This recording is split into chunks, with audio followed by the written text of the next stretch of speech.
अगर आप मंथली 5 लाख रुपए का बिजनेस करते हैं तो 50,000 रुपया आप कमा सकते हैं। अच्छा, जरूरत क्या पड़ी प्यूरीफायर की?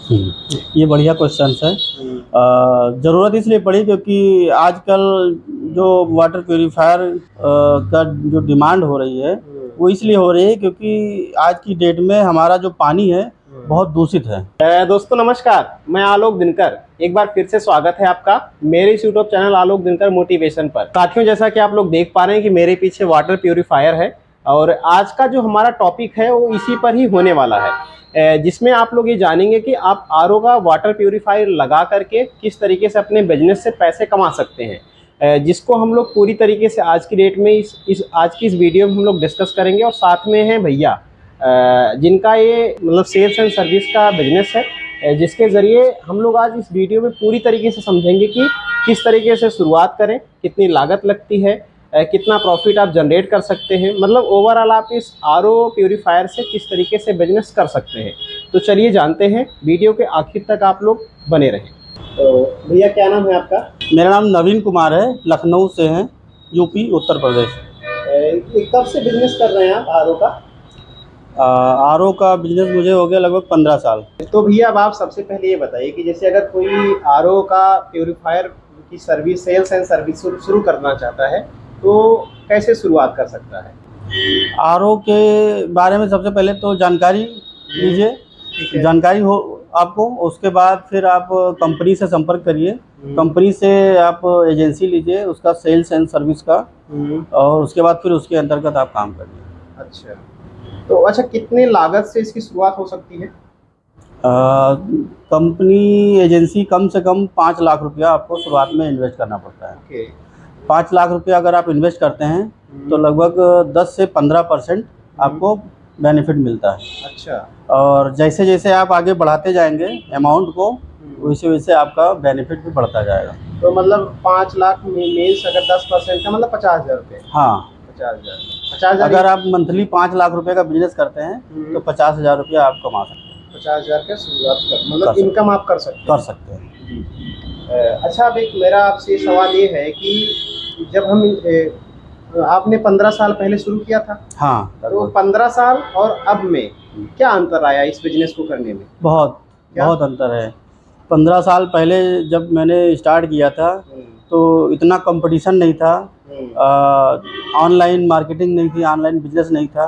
तो हम लोग एम्प्लॉयज़ रख के डोर टू डोर मार्केटिंग करवाते थे और उसके द्वारा काम होता था और ज़्यादा अच्छा बिजनेस चलता था। अच्छा। लेकिन जब से ये डिजिटल इंडिया का आया है बुखार, उसके बाद से बहुत सारी उतार चढ़ाव आए हैं और ऑनलाइन बिजनेस ज़्यादा प्रीफर करते हैं लोग। और हम लोगों को छोटे छोटे जो बिजनेसमैन हैं उनके ऊपर काफ़ी प्रभाव पड़ा है। अब आपसे मेरा एक सवाल और है कि जैसे मान के चलिए अभी आप इसको 10-15 साल से कर रहे हैं, तो कोई भी जैसे कंपटीटर तो बहुत होंगे मार्केट में। हाँ, कंपटीटर तो हैं मार्केट में होते हैं, तो क्या क्या चैलेंजेज आते हैं इसको करने के लिए? मार्केट में तो बहुत सारी अब कंपनी आ गई है। हाँ। पहले तो यूरेका फोर्स कंपनी होती थी, जीरो भी कंपनी होती थी, और उसके बाद फिर कैंट आरओ आया और फिर लिप्योर, बहुत सारी कंपनियां आ गई अब तो। अच्छा। तो अब तो बहुत सारा कंपटीशन है। उसके साथ साथ आप लोकल ब्रांड्स आ गए हैं। लोकल ब्रांड से सबसे ज़्यादा कंपटीशन होता है। जी। क्योंकि ब्रांडेड कंपनियां अपनी एक रेट फिक्स करके रखती हैं, उनसे नीचे हम लोगों को नहीं सेल आउट करना होता है और मार्जिन भी कम होता है। और नॉन ब्रांड जो होते हैं उस पर बेनिफिट ज़्यादा होता है, तो उसके द्वारा कंपटीशन ज़्यादा होता है। उस कंपटीशन से बचने के लिए क्या किया जा सकता है? अब उस कंपटीशन से बचने के लिए आप डायरेक्ट कंपनी से जो ब्रांडेड कंपनियां होती हैं उनसे संपर्क करके उनके जो बिजनेस होते हैं उनको ज़्यादा से ज़्यादा आप बिजनेस बढ़ा के आप प्रॉफिट गेन करके आप उसको कंपटीशन में कवर कर सकते हैं। अगर मतलब कम बिजनेस करोगे ब्रांडेड का तो आप उससे कंपटीशन नहीं कर सकते। अच्छा, तो इस चीज़ को लेकर के क्या जिसका हम फ्रेंचाइजी लेते हैं, हाँ, आरओ प्यूरीफायर का, क्या वो कंपनियां कुछ हेल्प करती हैं? हाँ, हेल्प करती हैं। अच्छा। बहुत जो ब्रांडेड कंपनीज़ हैं जी। तो वो काफ़ी हेल्प करती हैं और मार्केटिंग के लिए काफ़ी टूल्स देती हैं, वो सब प्रोवाइड करती हैं, तो उससे काफ़ी बेनिफिट है। तो महीने का मतलब कितने हद तक सेल चली जाती है पूरे मंथ का? पहले तो बहुत बढ़िया था। हाँ।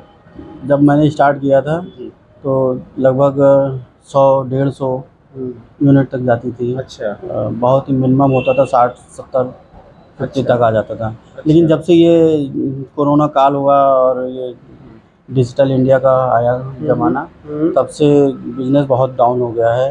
अब 20, 25, 30 यूनिट जो है ब्रांडेड निकलना बड़ा मुश्किल हो गया है। अच्छा। अब इस समय कंपटीशन बहुत ज़्यादा है। जी। एक यूनिट काफ़ी कितने का पड़ता है? जैसे कैंट आर ओ है, ये हम लोगों को लगभग 17,000 का पड़ता है अच्छा। और 22,500 की MRP है। MRP हाँ, तो बस उसी में जो है हम लोगों को वही 3-4 हज़ार रुपये का बेनिफिट हाँ, लेकर के आप उसी में हम लोगों को सेल आउट, क्योंकि ऑनलाइन मार्केटिंग होती है। 17,000 का हमको पड़ा, साढ़े 17,500 की कंपनी ऑनलाइन बिक्री कर रही है, तो 500-700 रुपये का मार्जिन होता है। तो इसकी सर्विस आप कैसे देते हैं लोगों को? सर्विस हम लोग अपने एम्प्लॉयज़ रख के प्रोवाइड करते हैं, प्रोवाइड करते हैं। कंपनी से स्पेयर लेके। अच्छा, तो इसकी सर्विस 24/7 है? हाँ, 24। अच्छा, किसी को कोई भी कभी भी प्रॉब्लम एनी टाइम प्रॉब्लम आती है तो हम लोग जो है समय रहते प्रोवाइड करते हैं उन लोगों को। भैया आप एक बात बताइए, आप जैसे ये जो आरओ का प्लांट मतलब प्यूरीफायर है आपको, जब आप कस्टमर तक इसकी सर्विस देते हैं, कस्टमर तक इस प्रोडक्ट को पहुंचाते हैं, तो कस्टमर के ज़रिए क्या क्या आपको चुनौतियां झेलनी पड़ती हैं, क्या क्या समस्याएं आती हैं? कस्टमर के सामने जब कस्टमर को प्रॉब्लम्स क्रिएट होती है तो जब कस्टमर कभी कभी जब मशीनें प्रॉब्लम करती हैं तभी याद करता है, और अगर जो मशीन प्रॉब्लम नहीं करती है तो कंटिन्यू कहता है भैया आप चलने दीजिए, और जब कभी दिक्कत आएगी तब हम आपको याद करेंगे। इस बिजनेस की शुरुआत में हमको जो है किन किन बातों का ध्यान रखना चाहिए? इस बिज़नेस में आपको क्वालिटी मेंटेन करके रखना है, और दूसरी चीज़ है कि आपको कस्टमर, जैसे आज आपको कस्टमर को प्रॉब्लम क्रिएट हुई, कस्टमर को ज़रूरत है कि आज हमको सर्विस चाहिए, तो उसको तुरंत एट अ टाइम आपको सर्विस देनी है। अच्छा। अगर आप सर्विस नहीं देंगे तो आपके लिए कंप्यूटर सामने खड़ा हुआ है, वो दूसरा आ जाएगा और आप फिर परेशान होंगे।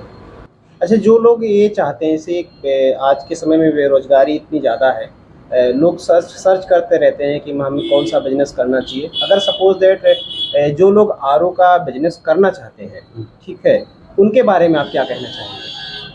हाँ ठीक है, कर सकते हैं। सबसे पहले तो आपको कंपनी प्योरीफायर के बारे में जानकारी लेनी पड़ेगी, उसकी ट्रेनिंग लेनी पड़ेगी।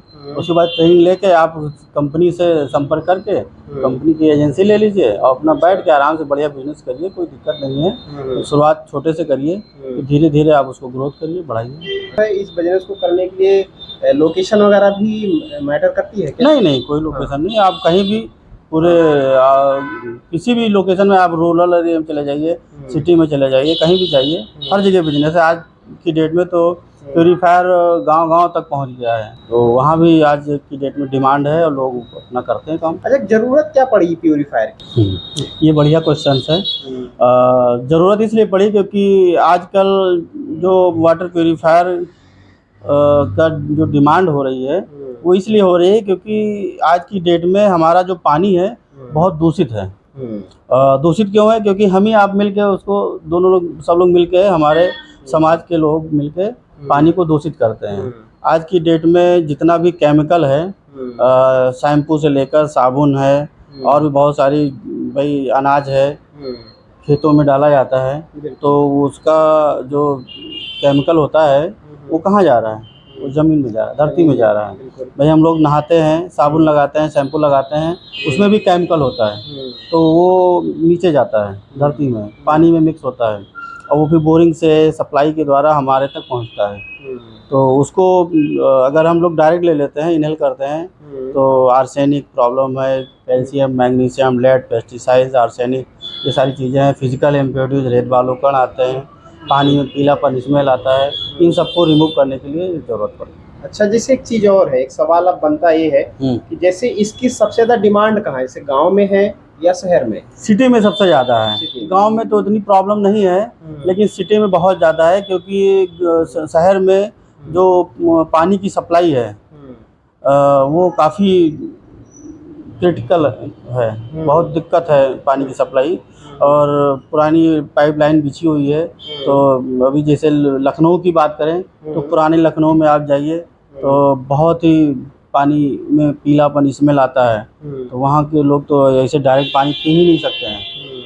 तो वहाँ पर तो प्योरीफायर कंपलसरी है, बहुत ज़रूरी है। क्योंकि अगर वो डायरेक्ट पी लेंगे तो उनको डायरिया हो गया और बहुत सारी प्रॉब्लम, पेट की प्रॉब्लम्स हैं, वो सब क्रिएट हो जाती हैं। तो इससे अच्छा आप फिल्टर लगा के पीजिए पानी, प्योरीफायर लगा के पीजिए।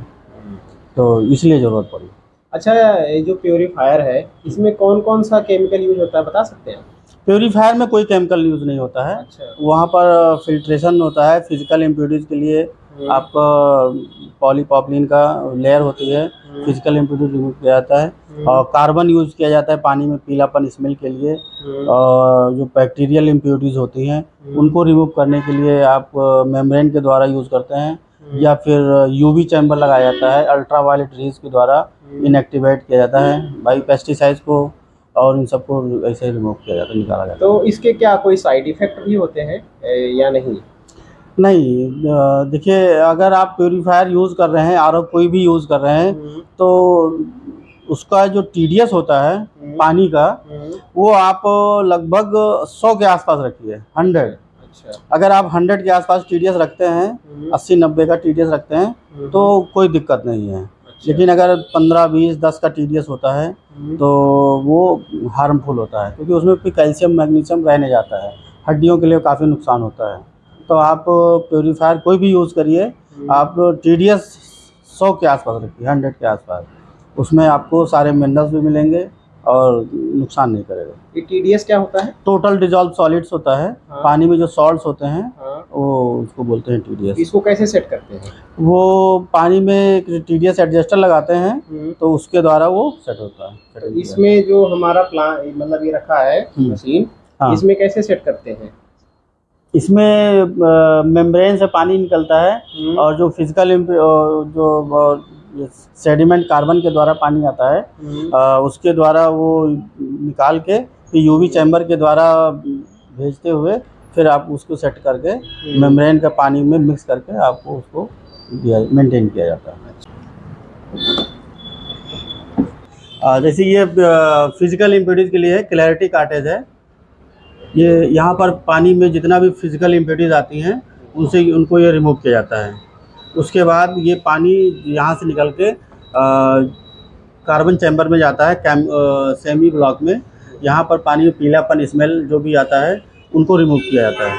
यहाँ से रिमूव करने के बाद पानी सीधे जो है मेम्ब्रेन में डाइवर्ट किया जाता है। मेम्ब्रेन से पानी फ़िल्टर करता है। पानी में जितना भी बैक्टीरियल इम्प्योरिटीज़ होते हैं उन सबको रिमूव करके TDS, hardness, calcium, magnesium, lead, pesticide, arsenic, जो भी इम्प्योरिटीज़ होती हैं, एक्स्ट्रा होती हैं, उन सबको यहाँ से कम किया जाता है। फिर यहाँ से पानी निकाल के यूवी चैम्बर में भेजते हैं। यूवी चैम्बर से होते हुए आपका स्टोरेज टैंक में जाता है। Storage tank? हाँ, ये स्टोरेज टैंक है।